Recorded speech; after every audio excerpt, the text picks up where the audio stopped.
Now, speaking of disaster, a 7.2 magnitude earthquake striking the small island of Haiti on Saturday, followed by a series of smaller but still devastatingly large aftershocks. And as of Monday morning, the death toll is soaring past 1,300, with more than 5,700 reportedly injured. Meanwhile, hospitals are at capacity already, and roads are blocked by debris and destruction, which in turn is preventing emergency supplies from getting to where they're most needed. Thankfully, though, there are groups on the ground to assist with the relief efforts, including humanitarian NGO Israaid.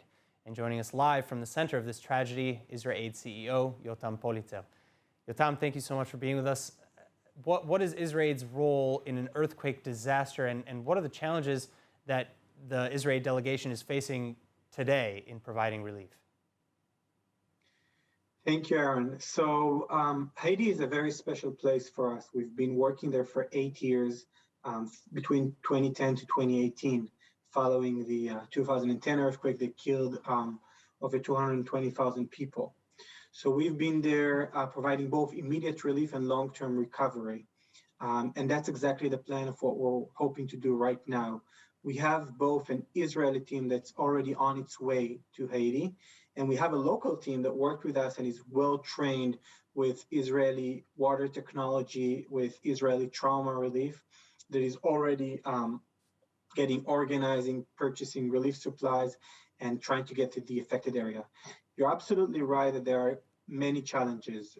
First of all, as we speak right now, there's another tropical storm that's devastating the country. It's really heartbreaking to imagine what these people are going through. As you probably seen and heard, there's still a big number of people under the rubble. So the search for survivors is obviously the first priority.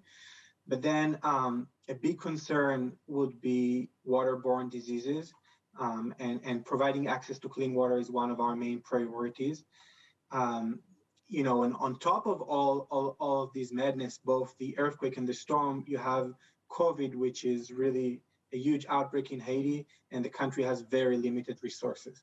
So it's really overwhelming situation. The needs are on the ground, will be there, not just in the immediate relief and also in the long term.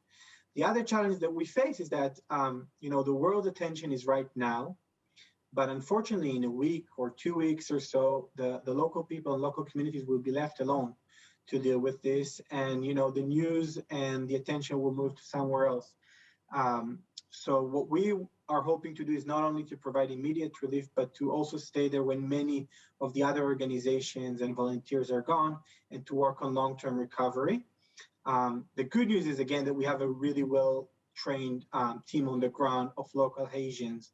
And I have to tell you, the Haitian people are really some of the most resilient people we've ever seen. They went through so much. We didn't even mention the political crisis. A month ago, the president was assassinated.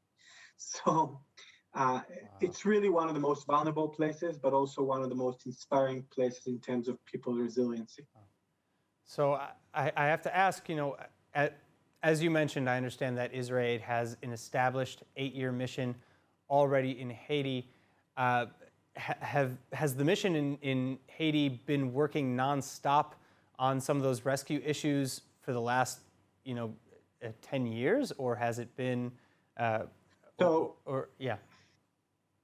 So this is a general question about how Israel operates. Yeah. I think a lot of people know that whenever there's a disaster, we usually send our emergency response team within the first 72 hours, which is crucial because that's when you can save lives and find survivors. And we have a lot of stories, especially in, for example, I personally encountered how in Nepal, after the earthquake in 2015, we were able to find and rescue the last survivor of the earthquake who was trapped in the rubble for 6 days. But what less people know about is our long-term effort, which is actually the big part of our work. We stay when a lot of the other organizations live and focus on long-term recovery. So it's not just providing people with fish, it's teaching them how to fish. It's not just giving them relief supplies, it's teaching them how they can build back better, build their water system, how they can provide trauma counseling. So our goal is really not just to provide direct relief, but to train the local people and to strengthen their capacity so they can respond. In a country like Haiti, they suffer from disasters almost on an annual basis. Whether it's natural, climate-related disaster, or whether it's man-made disasters, they're really some of the most vulnerable, one of the most vulnerable places on Earth. So our goal is really not to be needed there, but we have a long way to go. So just quickly, maybe you can share a word with how people at home can best help or contribute to the relief in Haiti. I think there's three main ways. Number one, and we can't underestimate it, is supporting financially or by donating equipment and supplies that are desperately needed. It's going to require a long-term effort, as I mentioned, and as I said, the world's attention is right now, but in a week or so, the people there will be abandoned, and there'll be a need for long-term presence and long-term support. So that's number one. Number two, we're always looking at Israel for trained professionals, whether it's water engineers, trauma specialists. In the case of Haiti, the language is also a barrier. People there speak the local Creole, which is pretty close to French, because it was a French colony. So people who are French speakers, specialists, are more than welcome to join our roster and potentially deploy to the field. And number three, which is also very important, is to actually spread the word, to share more about the story, because people don't know enough about our efforts and people don't know about the long-term work we're doing. And people tend to forget about these disasters once the news cycle move on. But unfortunately, the real work only started. All right, well, we'd love to check back in with you in a couple of weeks' time then. In the meantime, until then, good luck and thank you so much for the work that you're doing. Yotam Polizer.